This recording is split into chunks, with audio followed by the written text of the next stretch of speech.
Hello everyone, and welcome to Tony's Comic Spotlight. In this weekly episodic series, I spotlight some of the best comics put to print.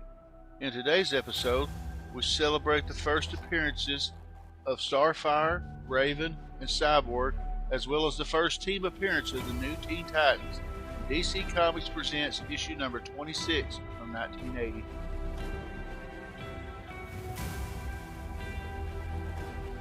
If you are enjoying the content, please feel free to like and subscribe, and don't forget to ring the bell to be notified of our latest videos. Feel free to leave a comment as well. I hope you enjoy the videos. And now, on to our featured story.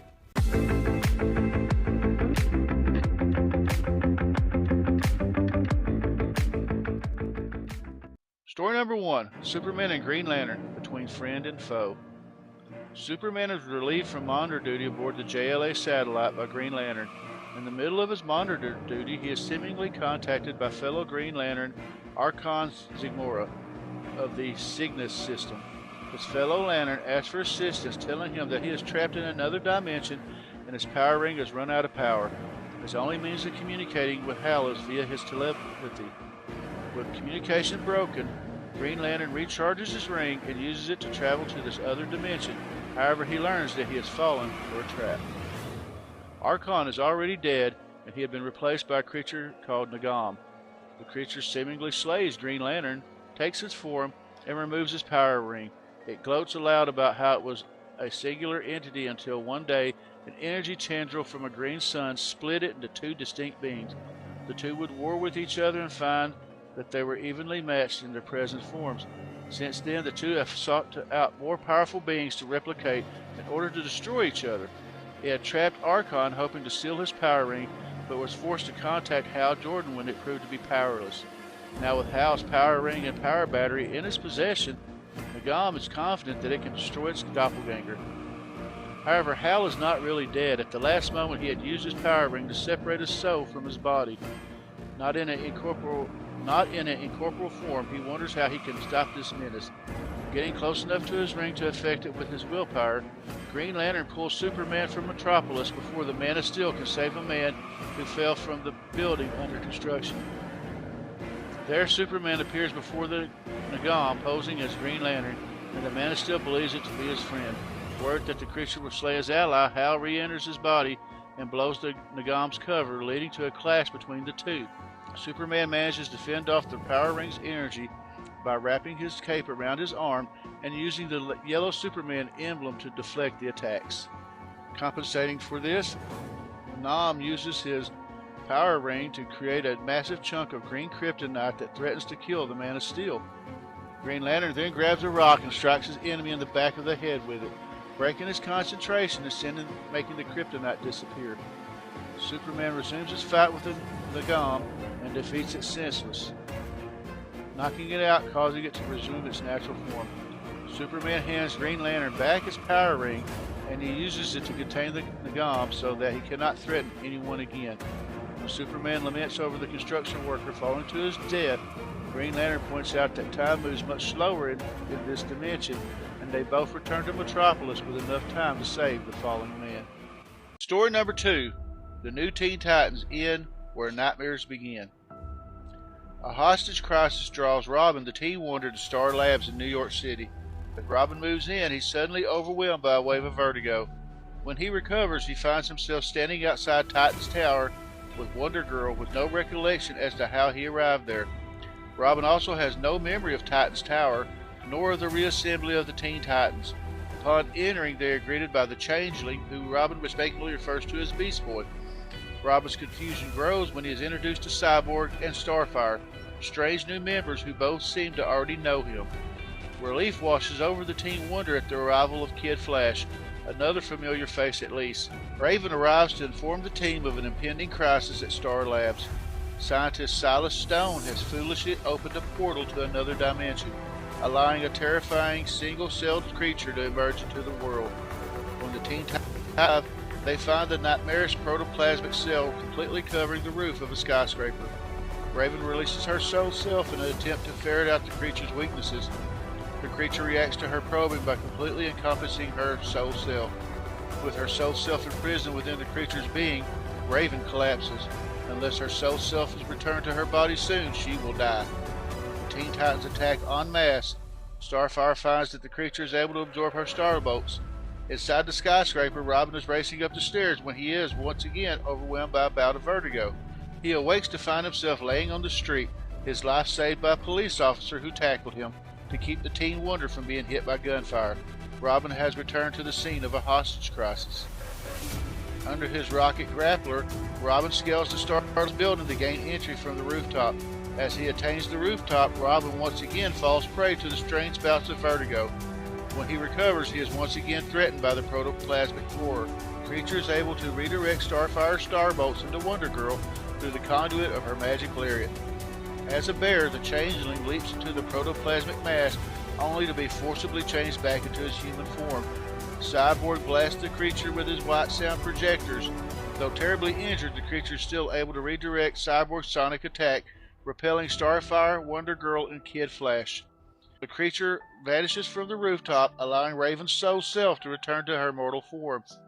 The Teen Titans track the creature back to its origin point, Star Labs. When Cyborg realizes that it is his own father who has accidentally unleashed this horror onto the world, out of spite, he refuses to help fight it. The creature attacks immediately, taking out Cyborg. The Teen Titans withdraw from the lab, save for Starfire. Once all the oxygen has been pumped out of the sealed laboratory, Starfire forces the creature back through the dimensional rift, then destroys the computer controlling the portal. With the threat ended, Robin again finds himself on the roof of Star Labs. Following Robert's muttered instructions to pump out the air, the police were able to drive the terrorist out of the building and resolve the hostage crisis. Robin is just about to write off his experiences with the Teen Titans as some kind of waking nightmare when he meets Stone. Baffled as to how a man he's never met before could have been a part of his dream, Robin wanders down the street more confused than ever.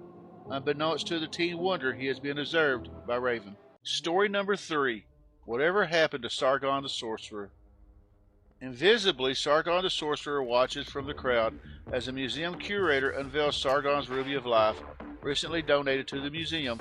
The curator discusses Sargon's on-again, off-again career as both a superhero and a supervillain. The curator covers Sargon's conflict with the Flash, team up with the Justice League of America against Starbreaker, followed by another conflict, this time with Wonder Woman. Sargon questions his current retirement, as several high-dollar thefts have occurred that seem to be his work. Once the museum closes, Sargon moves to reclaim the Ruby of Life, only to be ambushed and punched into unconsciousness. Sargon awakens in his own home and discovers $350,000 in cash, littering his bedroom floor. Sargon gets the details of this latest theft from the local news channel. A closer look at the currency, though, leads Sargon to believe that he is, in fact, not behind the robbery. Returning to the museum, Sargon again attempts to reclaim the Ruby of Life. As soon as he lays his hands upon it, though, he is felled by the Matter Master. The Matter Master takes possession of the Ruby of Life, only to be confronted by a quickly revived Sargon. In truth, Sargon felled by the Master was actually an image of Sargon pulled from the portal of Sargon hanging in the museum. Sargon returns the painted image of Sargon back onto the canvas. The Matter Master animates an empty suit of armor, but Sargon uses the Ruby of Life to shatter it. The Matter Master causes Sargon's turban to unravel and gag the mystic, so that he can speak no further enchantments. Suddenly, another Sargon appears behind the Matter Master. Before the villain can react, Sargon snaps the Matter Master's wand in twain before delivering the knockout punch. Sargon had actually entered the painting himself, leaving his portrait doppelganger to battle against the Matter Master until such time as Sargon could turn the tables on him. Unbeknownst to the Matter Master, Sargon actually possesses a degree of magical ability beyond what he gains from the Ruby of Life. Nothing has been as it seems for the Matter Master, as the Ruby of Life was never actually removed from its case.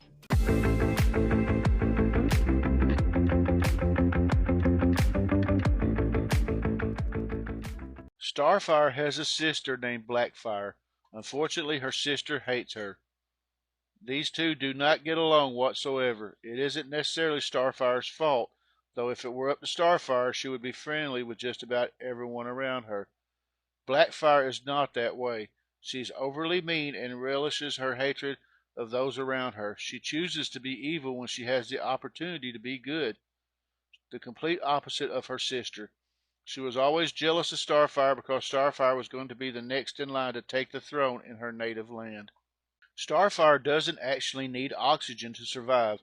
That is why she can comfortably fly through space without worrying about wearing a space helmet or anything else. Oxygen is not something that she relies on to live. She simply doesn't need it. A lot of people might not know this, but Starfire was actually married twice before. Unfortunately, both of her husbands died before she got to spend any real time with them. The first husband she married was for a peace treaty, and the second marriage was to someone that she actually genuinely loved. Starfire is not a heroine who comes from planet Earth. She actually comes from Tamaran, a bit like Superman who comes from the planet Krypton. One of the coolest things about Starfire is the fact that she can learn different languages through touch. If she touches someone who speaks Spanish, she can instantly learn Spanish. If she touches someone who speaks French, she will instantly be able to communicate with them in French. She doesn't have to study for hours in a classroom in order to take up the skills of speaking in the language. All it takes is for her to reach out her hand to touch another person. As the two titans with the most impressive power ranges, there's constantly a debate over who'd win in a fight between Raven and Starfire. It would certainly be a tight battle, but Marv Wolfman weighed in on who'd be the undisputed victor, and he thinks it would be over in a flash. Chatting with Geeks Worldwide at WonderCon 2018, Wolfman affirmed that Raven would win in a heartbeat due to Starfire's blast not having an effect or being able to harm Raven's soul self. In many ways, it's safe to assume that Raven is probably one of the most powerful beings in the DC universe. Think of her as DC's answer to Jean Grey and the Dark Phoenix. In Flashpoint, Raven is a member of the Secret Seven, along with Zatanna and other sorcerers. In this reality, Zatanna is the one at odds with her father, while Raven seems to be a big fan of Trigon and wants to live up to the family name. Raven's mother is Angela Roth, aka Ariella. She was allured by the demon Trigon in his human form and became his wife and the mother of Raven. When she found out that Trigon wasn't whom she expected him to be, she went to the Temple of Azarath and changed her name to Arella, which meant the messenger angel. Interestingly, though, Roth was born in Gotham City. Once again, it gives credence to the premise that Gotham is literally hell on earth, as all the bad things seem to happen to its citizens. In addition, the fact that a demon scouted a woman in Gotham to be the deliverer of his child just tells you that you wouldn't want to buy property there. For some reason, Raven doesn't do well with weddings and acts like a real jerk when they appear in her diary. Not only did she not attend Donna Troy's wedding to Terry Long, but she also had to mess up Dick Grayson and Coriander's big day. First off, Bruce Wayne couldn't make it because of his broken back, thanks to Bane. Then the flowers were all wrong. If you thought it couldn't get any worse, though, it did. As Dick and Corey were about to say I do, the then turned evil Raven and several other villains appeared. The priest was incinerated as Dick and Corey's day turned to ash. When Teen debuted in 2003, most of the characters were part of the comic book continuity at the time, except for one. Raven had been absent from the comics for some time after she had sacrificed her own life and existed purely as a spirit, kind of like a good poltergeist. After the animated series took off, she became one of the show's most popular heroes, and fans wanted to see her come back into the comic books. DC took note of this and found a way to let her come back and reappear in the Titans team. Since then, she's become a staple part of the DC universe, and it's unlikely that she'll go away anytime soon.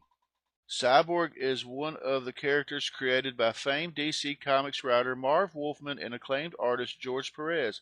His first appearance was part of a special insert in DC Comics Presents number 26 in 1980.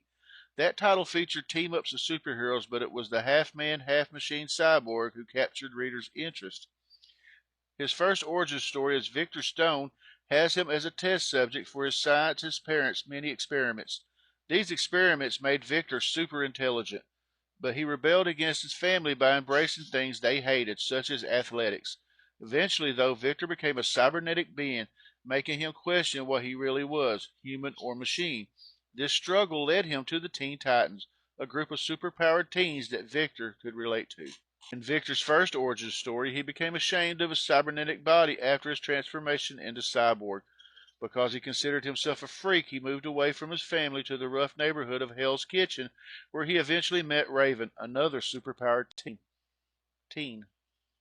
Another superpowered teen. Raven invited Victor to join the brand new Teen Titans, a group of superpowered young people who all felt the same.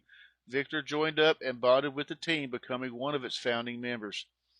He remained with the Teen Titans through most of the DC Comics pre-Flashpoint time period, and not only served as one of its members, but also as its technology expert as well. His special abilities give him tools and resources that no one else had access to. Thanks to all of his upgrades and being part machine, Victor has so many tools, resources, and weapons at his disposal that he really can do it all. That includes being able to shapeshift into pretty much anything at will. He has the ability to alter his various mechanical body parts into a variety of figures. The first ever Teen Titans consisted of Robin, Kid Flash, and Aqualad.